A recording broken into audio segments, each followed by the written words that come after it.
welcome to Animangapop2020, and here I am with BirdKeeperToby from YouTube. Hi. And from the YouTube. From the YouTube. Headquarters, not from headquarters. Welcome to Thank our you sofa. for having me. It's great. Thank you. Welcome back. Yeah. Are you having fun?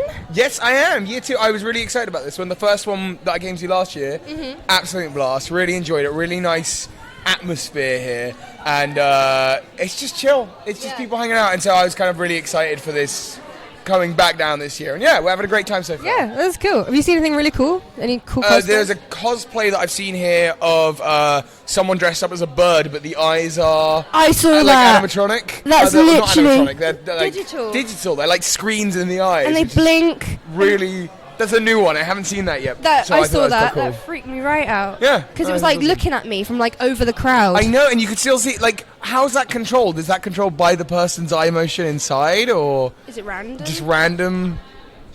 Well, I thought it was awesome. I thought it was cool. Do you want to tell me a bit about your channel? Yeah, well, I mean, I do Pokemon stuff on YouTube. I make videos about the world of Pokemon and any of those particular Pokemon challenges that you would have faced that are super tough, breaking down why was that such a hard battle in terms of maybe a little bit of game design, but also a little bit of intimidation factor. You know, how did they write that character in, and was that did that into it?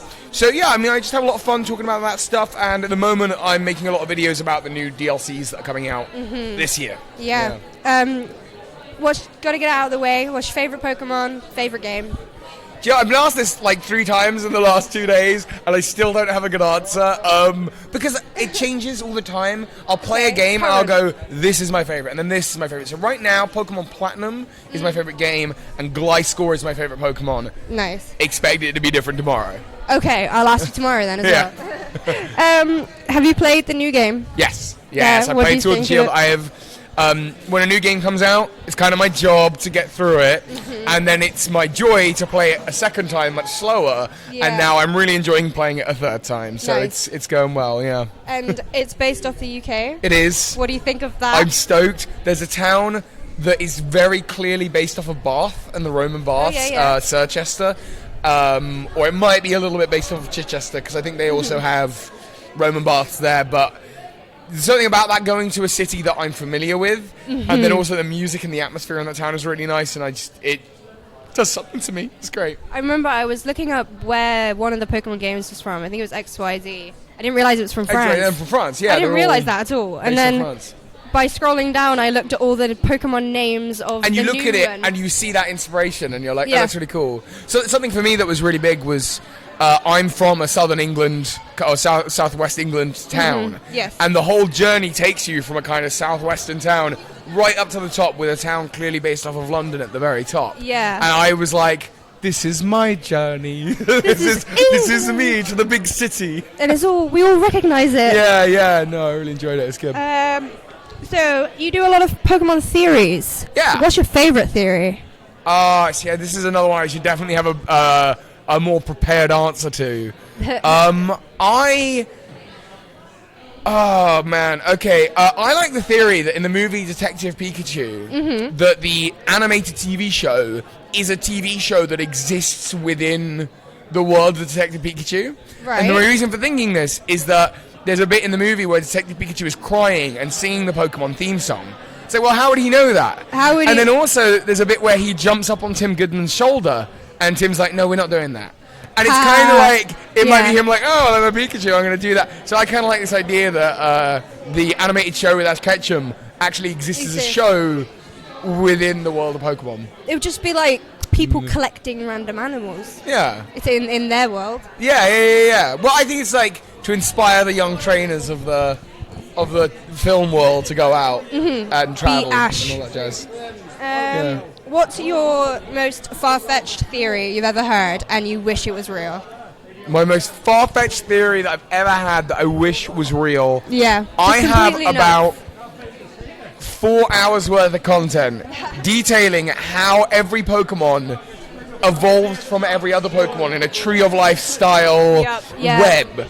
And I would love it if there was some confirmation of that, just because I put so much time in to it being a thing. Just be like, please Please, confirm. Is the tree real? Yeah. Please. Okay, so if you could have any Pokemon, what would you have? And then if you could be any Pokemon, what would you be? Very different. Yeah. If I could have any Pokemon, what would I have? Is a really hard question. You could pick a couple if you. I would want something pet-like. I would want something. If it's a Pokemon I can have, it's got to be something cute. Maybe like a Wooloo or a Stuffle, something I can cuddle, something that I can chill out with, and could be a real partner. If I could be any Pokemon, something that teleports, Mew or Abra. The idea of teleportation. My life is a lot of travel, and like the idea of getting to A and B to B quicker. I could be so productive. It would be great. Flying, I guess. Yeah. If you could just fly across the sky. Yeah. No, teleport. Teleport. I don't want to have to deal with the time. It's the time element. The energy. I really just want to get to the place, you know. Yeah. I want to be thinking like, I could really go for KFC now. Bam, KFC, there we are. I could really go for Taco Bell in Mexico right now. in Mexico. And go for it. Just done. Done. That'd be the dream. Amazing. So what are your thoughts on Detective Pikachu? And how was the premiere? Really kindly, I was asked if I'd go to see it early, and I did, and I thought it was really awesome.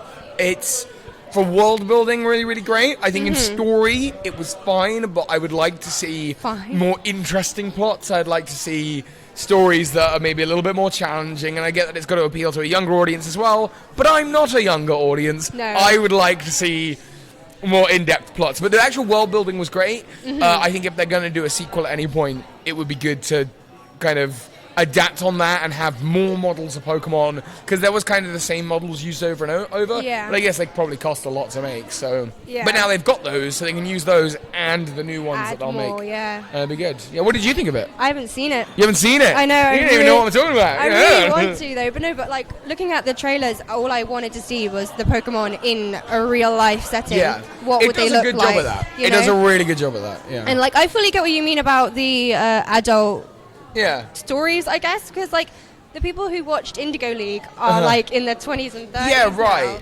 So they're going to be the ones going to watch it for nostalgia purposes. Yeah, I think they've got to cater to that older demographic who was with us since the beginning, who really are the ones maybe even taking their kids now to see the film in the first place. Just sprinkle some stuff in there that we might enjoy. I think would be nice. Yeah. And finally, what are you most excited for about the con? What am I most excited for with this? Just hanging out, doing some chats. This is what this is why I enjoy coming down, is because I get to chat with people. I'm but honoured. mostly, I mean, really it is. It's just chatting with people, whether it's like this or whether it's meeting people at the booth. Yeah. That's what the whole thing about cons are about. I know people who don't do cons because they find them quite tiring. Yeah. And they are, and my voice will be gone at the end of the weekend. But It'd be worth it doesn't matter. It's a very small price to pay for the sake of getting to just chat with people who watch the channel or other people who are enthusiastic about fandoms. It's great. I think it's cool. That is really cool. Thank you for coming and sitting on my sofa. Thank you for your questions. I really appreciate them. They're all quite Pokemon themed, but you are Pokemon. That's it. That's what I do. Yeah. That's my thing. Do something more and I'll ask you more questions. Okay, cool. Well, thank you very much for watching this interview with BirdKeeperToby, and thank you. Bye-bye. Hey.